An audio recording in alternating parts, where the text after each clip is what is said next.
Somebody's watching out here. All right, good afternoon. I apologize for what is more than a delay.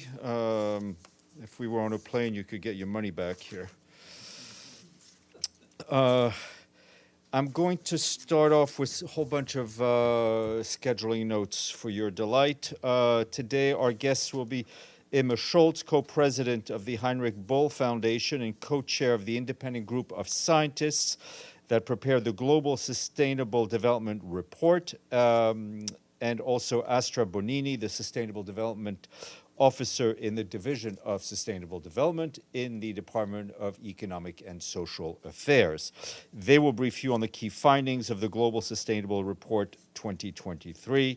The report provides evidence of and practical solutions to help decision makers overcome impediment of development. At 2 p.m., Sandro Jambo, the Assistant Secretary General and head of the UN Global Compact, will brief you on the Global Africa Business Initiative. And looking ahead till tomorrow, at 11 a.m., the Secretary General of the United Nations, Antonio Guterres, will be here to brief you, which means that I don't have to brief you. So obviously there will be no noon briefing, but the SG will brief at 11 a.m.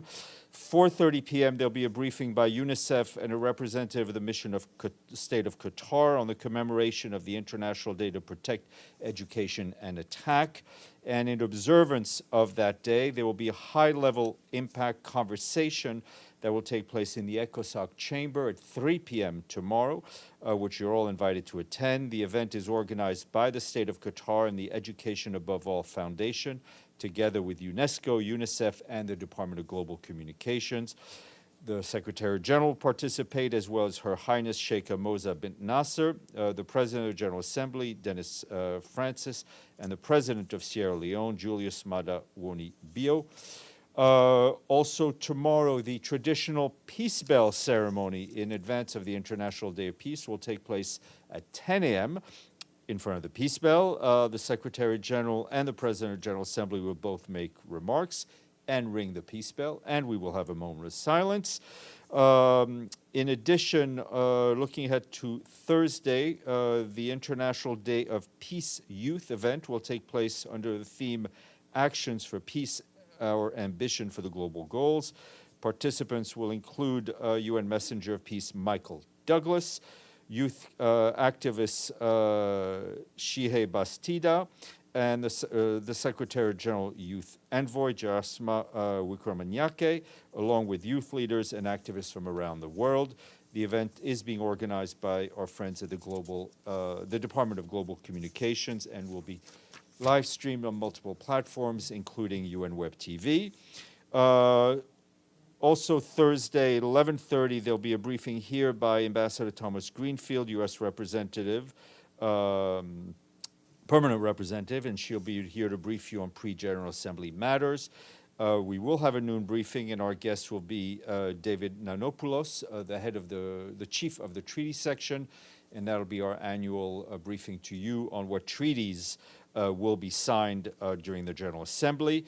1 p.m., Alex Wong, the senior advisor for strategic engagement initiatives at the International Telecommunications Union. He will brief you on the SDG Digital event held in ECOSOC over the coming weekend, the 16th and 17th, on how technology is accelerating the achievements of the SDGs. So you know what you'll be doing for the next 3 days. Let's turn to news. On Libya, the Secretary General expresses his heartfelt condolences to the Libyan authorities and families of those who have lost their lives as a result of Storm Daniel, which, as you know, hit eastern Libya, causing massive flooding. And according to the Libyan Red Crescent, the storm has claimed thousands of lives, with thousands more people being reported missing. At this time, our thoughts are with the thousands of people who are being affected. They're in their communities. We stand in solidarity with all people in Libya during this difficult time. The United Nations team on the ground in Libya is responding at the site. Furthermore, we are mobilizing resources and emergency teams to support those affected people and are working with local, national, and international partners to get urgently needed humanitarian assistance to people in the affected areas. We are coordinating with the Libyan authorities to assess needs and support ongoing relief efforts, and we will update you as we get more information. And a quick update for you on Morocco, where we continue to be close communications with the national authorities to offer our support in the assessment, coordination, response to the situation following the devastating earthquake. The Office for the Coordination of Humanitarian Affairs tells us that the Moroccan authorities are leading response and have deployed massive efforts, including medical personnel and equipment. Meanwhile, thousands of people are sheltering outdoors with electricity, internet, and roads having been cut off in some places. Roadblocks caused by the earthquake are gradually being lifted as rubble is being removed by national authorities.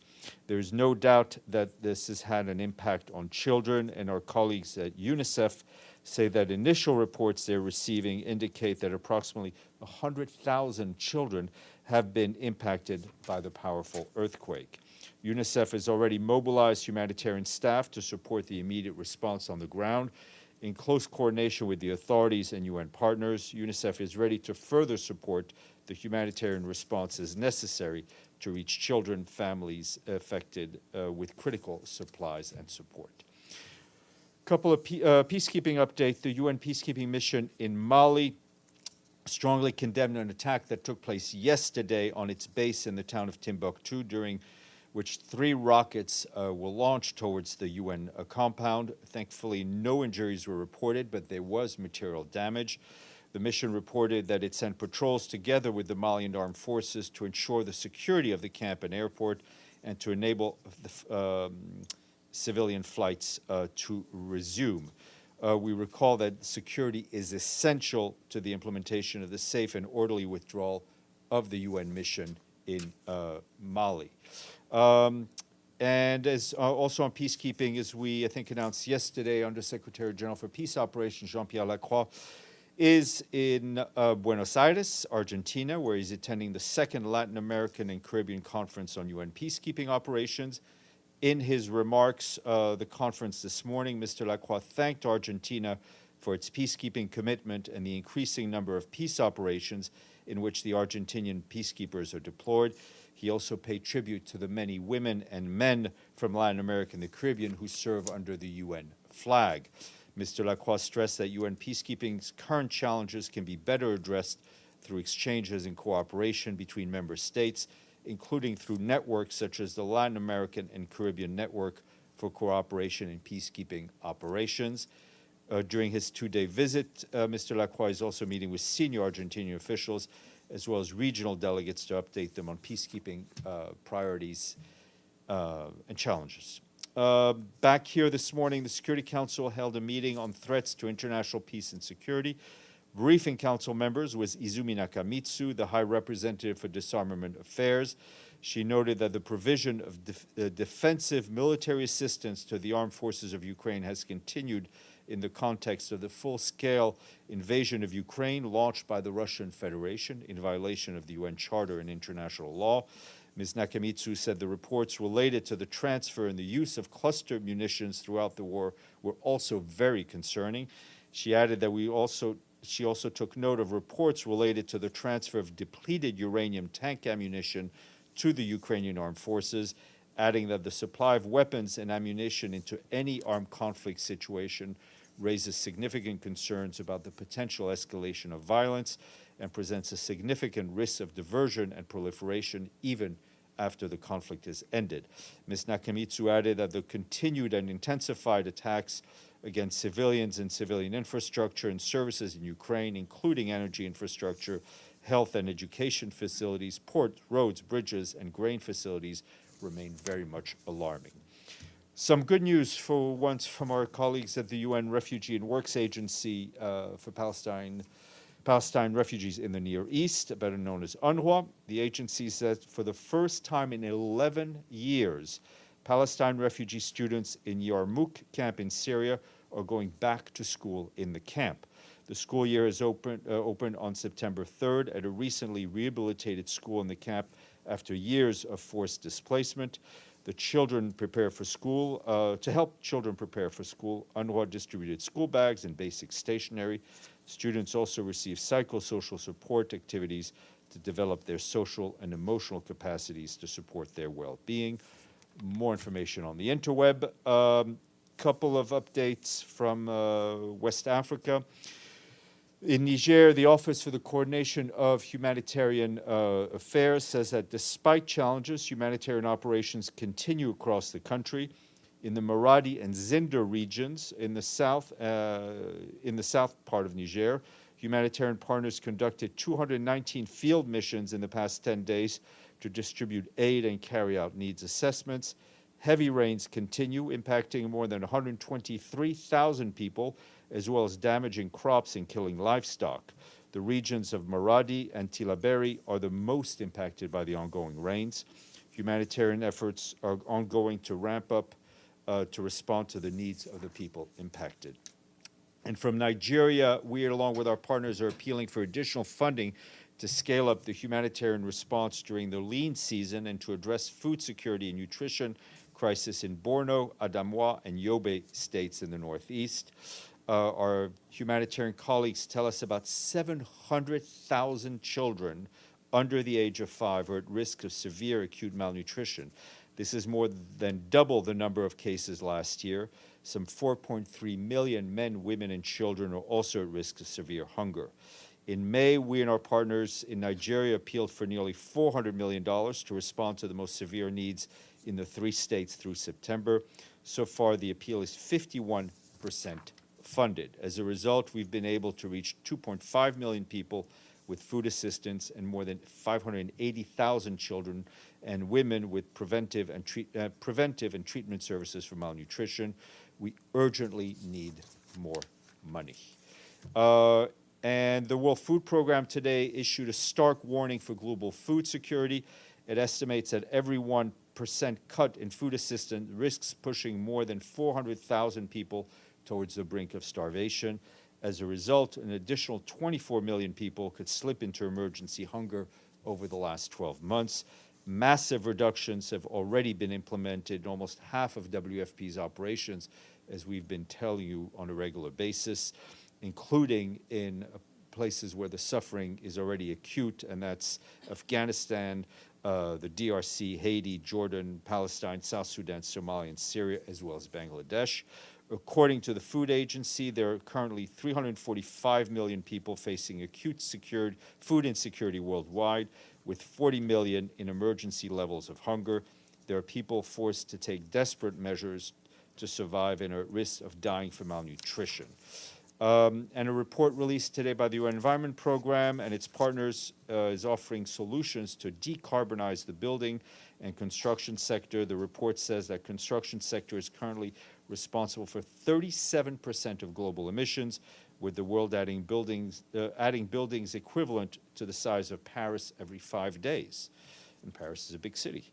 The report offers policymakers, manufacturers, architects, developers, engineers, builders, and recyclers a 3-pronged solution to reduce carbon emissions and their negative impact on the natural ecosystem.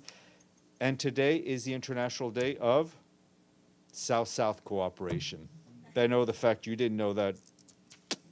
And his message, which is South-South cooperation, is very important. The Secretary General says that in our world of deeply connected challenges, South-South cooperation plays a vital role in shaping a brighter future, adding that it is a powerful reminder that when nations unite, they can overcome obstacles and accelerate sustainable development. You've been patient. Deji. First, on Ukraine. Today in the Security Council, we heard many delegations. They talked about different initiatives for peace plans. Just wondering, what has the UN done for the past period of time to promote peace in Ukraine? Because we talked a lot about the Black Sea Initiative and those things, but well, let me or maybe say, the Secretary General just let me contact say some a couple people. of things in our defense, if you will allow me. No, no, it's not. It's not really a tag. It's just I just want to know. Well, first of all, I think the Secretary General from day one has been clear in denouncing the violations of international law and the violations of the Charter caused by Russia's invasion of Ukraine. And the Black Sea Grain Initiative, while not a peace plan, so to say, was the only structure where around the same table you had Ukrainian military officials, Russian military officials, with the support of both officials from the UN and Turkey. I think it created a very useful platform, and we continue to hope that we can restart those operations. Deji. So you think the Black Sea Initiative is still possible to revive? We remain determined in our efforts. Okay, so my next question is nothing about these current affairs. I just want to know, last year, when during the high-level week, we don't have a couple of days of briefings. What's the arrangement for this year? Well, with all due respect, Deji, I think I read out about 15 minutes worth of events that are coming up. Into the high-level week. We will have, the other thing I should, on Friday, and I didn't include Friday, there will be a briefing in the new SDG pavilion by the Deputy Secretary General, and she will be joined by a number of senior officials. She'll be laying out a lot of the events that will be coming up and answering your questions. We also hope to have a background briefing for you on Monday on the Secretary General's, on the remarks he will deliver on Tuesday. And we remain available to answer every one of your other questions. What about the noon briefings? The noon briefings will take place on Monday. As a humanitarian gesture to all of you, we will not have them on Tuesday, Wednesday, and Thursday. That's exactly what I want to know, actually. And we will probably come back to you on Friday next week. Obviously, if there's breaking news, we'll come back. There will also be a whole number of press conferences in this room by visiting dignitaries. We're still finalizing the schedule. Edith, then Benno.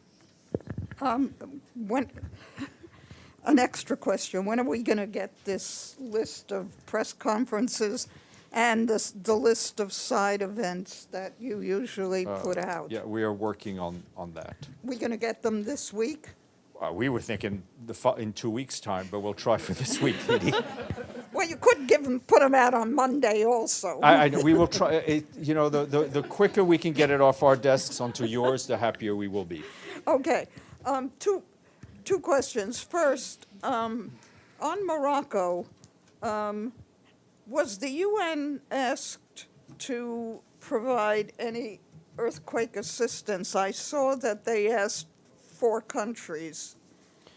As far as I know, we have not received an official request from the government.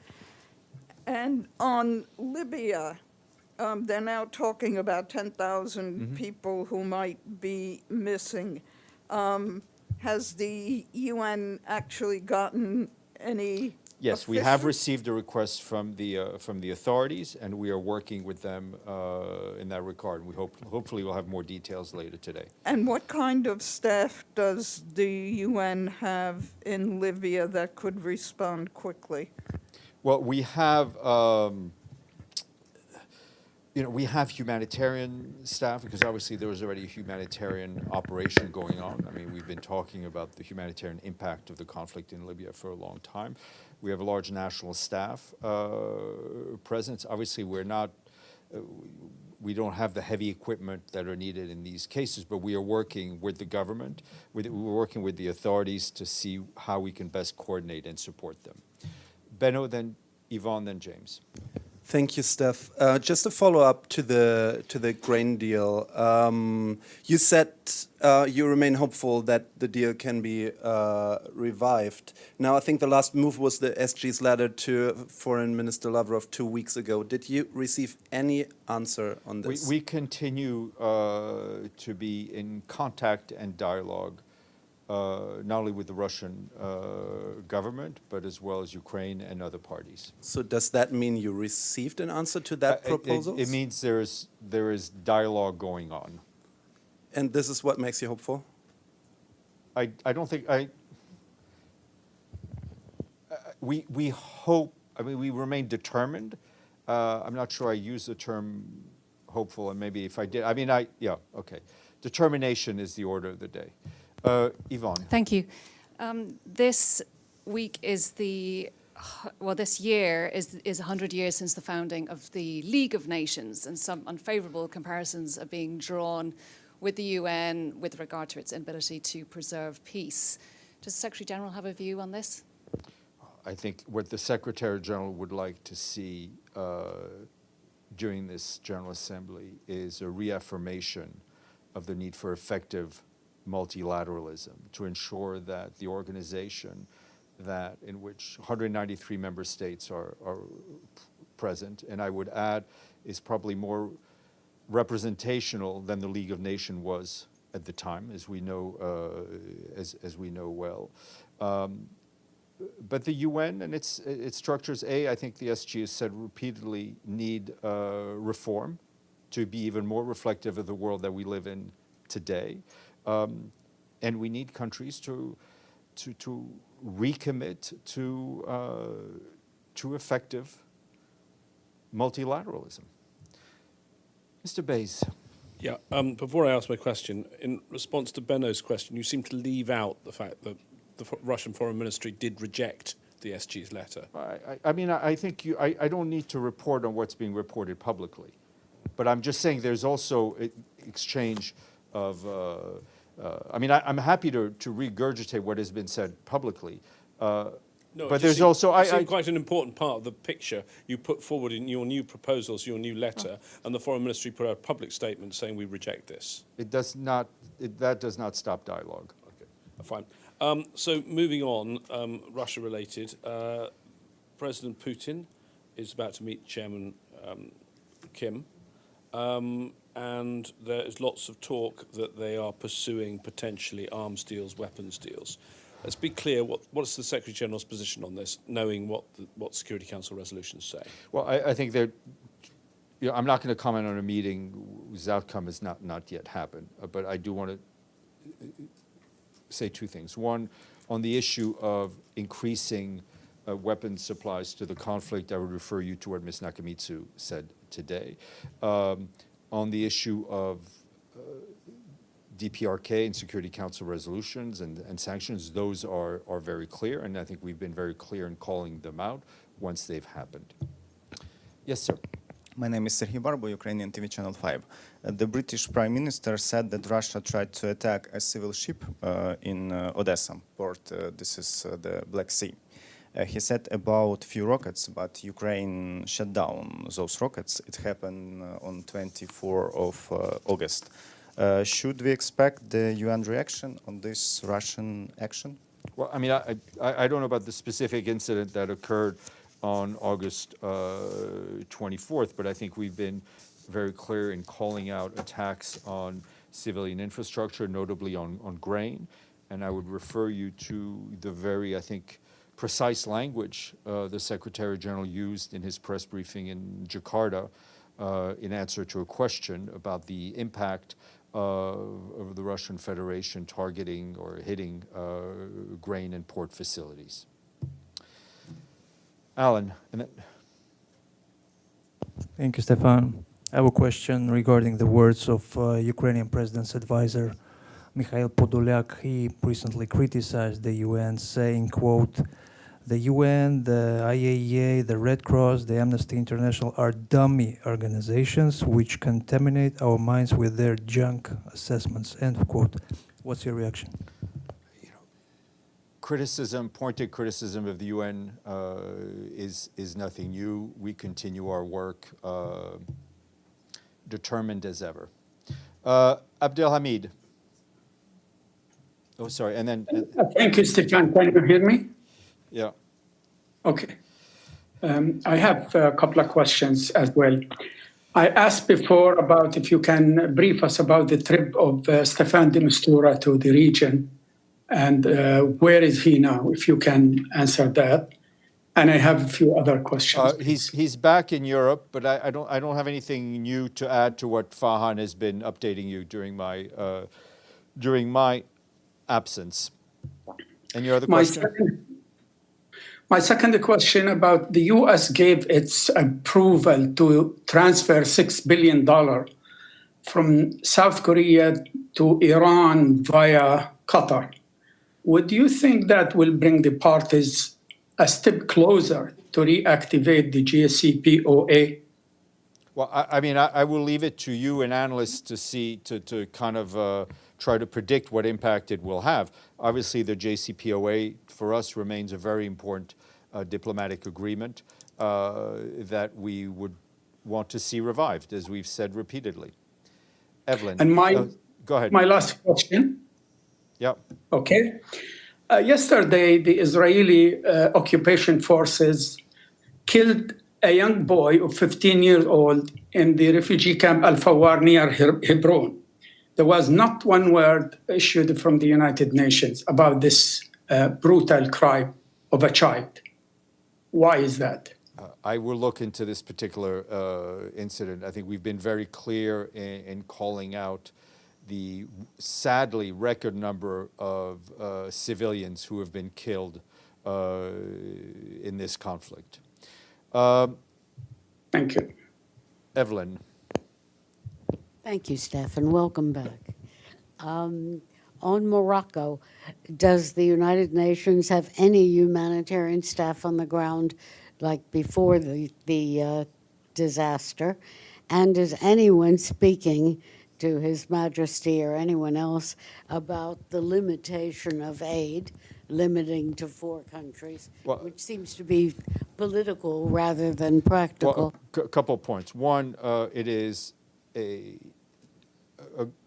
the sovereign decision of any country to decide how it moves forward on assistance, depending on their own capacity. We are in constant touch with the Moroccan authorities, and I think, as I've just read out, to give you an example, UNICEF had staff on the ground, and other UN programs have, and they are working in assisting as much as they can. And Benno, there is a difference between hope and hopeful. Okay. I'm not a native English speaker, but the two of us maybe can agree on that. Madame. And maybe hopeless. Okay, so the airport in Timbuktu was attacked yesterday. Are you saying that the MINUSMA base is sort of stuck in Timbuktu right now? Because that's the latest. No, that's not what I said. I'll go back to what I said, because I don't remember fully what I said. I think what I said is that the mission is there, working with the local Malian security authorities to do what it can to enable flights to resume. Okay, but the airport is as far as I've not been told, operating. it's not. We're just trying to do whatever we can to enable flights to resume. But the peacekeepers are still in the base? We still have. I mean, the withdrawal is continuing. Some of the smaller bases have been handed over. Some of the peacekeepers, police, and military have been consolidated in the larger bases, and we're continuing our withdrawal.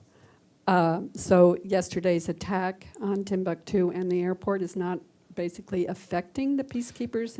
The withdrawal is an ongoing process. I think no one expected for it to go smoothly without stops and starts, given the security. One other question that's being asked on some Twitter feeds. People are trying to ask Georgette Gagnon, the resident coordinator in Libya, and she's blocking people. Do you know about that? I don't know anything about that. Thank you. I think there was a question from Visula. Yes, Vusala, please. Yeah, hi, Stéphane. Thank you very much. My question is illegal so-called elections of the puppet separatist regime installed by Armenia in the territories of Azerbaijan when they were under occupation were staged on 9th of September 2023 in Karabakh region of Azerbaijan. Numerous states and the international organizations condemns this illegal act, declared its result null and void, and expressed their strong support for the sovereignty and territorial integrity of Azerbaijan. So what's the UN position in this regard? From our point of view, we would like to recall Security Council resolutions affirming the sovereignty and territorial integrity of Azerbaijan and a call for its full respect. The Secretary General urges Armenia and Azerbaijan to intensify efforts towards the long-term normalization of relations for the benefit of peace and security in the region. Okay. Thank you all for your patience. Now I'm going to get our guests, so please stand by.